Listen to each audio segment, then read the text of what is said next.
जय माता दी आप सभी को। आज मैं आपको लगन कुंडली के 12 भावों और उनके प्रभाव के बारे में बताऊंगी। उससे पहले क्या आप जानते हैं कि आपकी जन्म कुंडली के 12 भाव आपके जीवन के हर क्षेत्र को प्रभावित करते हैं। अगर आपको अपनी कुंडली को सही से समझना है तो इस वीडियो को पूरा देखें। प्रथम भाव को हम लगन भाव कहते हैं, जो बताता है कि आपका व्यक्तित्व और स्वभाव कैसा है। क्या आपका स्वभाव गुस्से वाला है या शांत है? इसका जवाब आपकी कुंडली के पहले भाव में छुपा हुआ है। द्वितीय भाव को हम धन भाव भी कहते हैं। धन, परिवार और वाणी से संबंधित। आपकी वाणी में मिठास होगी या कटुता, इसका रहस्य आपकी कुंडली के दूसरे भाव में छिपा हुआ है। तृतीय भाव पराक्रम का भाव कहते हैं इसको।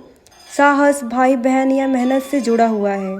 आप मेहनत करके आगे बढ़ेंगे या किस्मत का सहारा लेंगे, जानने के लिए आपको इस तृतीय भाव को समझना जरूरी है। चतुर्थ भाव, जिसको हम सुख का भाव भी कहते हैं, इससे संबंधित माता, घर, वाहन और मानसिक शांति इस भाव में सम्मिलित है।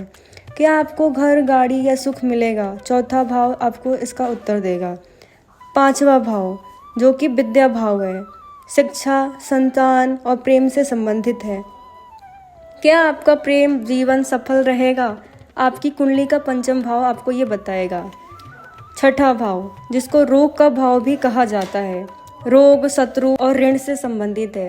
क्या आपके जीवन में दुश्मनों की समस्या रहेगी? जानने के लिए आपको इस छठे भाव को समझना जरूरी है।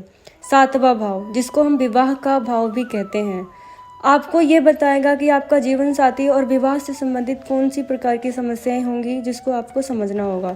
इसके लिए आपकी शादी में देरी क्यों हो रही है, इसका जवाब आपकी इस कुंडली के 7वें भाव में छुपा हुआ है। अष्टम भाव, जिसको आयु भाव भी कहते हैं, अचानक लाभ, हानि, गुप्त रहस्य या दुर्घटनाएं इस भाव में छुपा हुआ है। क्या आपकी कुंडली में अचानक धन मिलने का योग है? अष्टम भाव का यह संकेत देता है। नवम भाव, जिसको हम भाग्य का भाव भी कहते हैं, जो कि भाग्य, धर्म और गुरुओं से संबंधित है। क्या आप भाग्य के भरोसे रहेंगे? कर्म से सफलता मिलेगी? तो आपको नवम भाव को समझना जरूरी है। 10वां भाव, जिसको हम कर्म का भाव भी कहते हैं, जो कि आपकी करियर, नौकरी और व्यवसाय से संबंधित है। कौन सा करियर आपके लिए शुभ रहेगा, इस 10वें भाव को समझना बहुत जरूरी है। एकादश भाव, जिसको हम लाभ का भाव भी कहते हैं, आय, लाभ और मित्रता, यह आपको लाभ भाव में छुपा हुआ है। किस दिशा में पैसे कमाने से आपको अधिक लाभ होगा? आपकी कुंडली का यह एकादश भाव आपको यह रोशनी का प्रकाश डालता है। द्वादश भाव, जिसको हम व्यय भाव भी कहते हैं, जो कि खर्च, विदेश यात्रा और मोक्ष से छुपा हुआ है। क्या आपकी कुंडली में विदेश यात्रा का योग है? जानने के लिए आपको इस द्वादश भाव को समझें।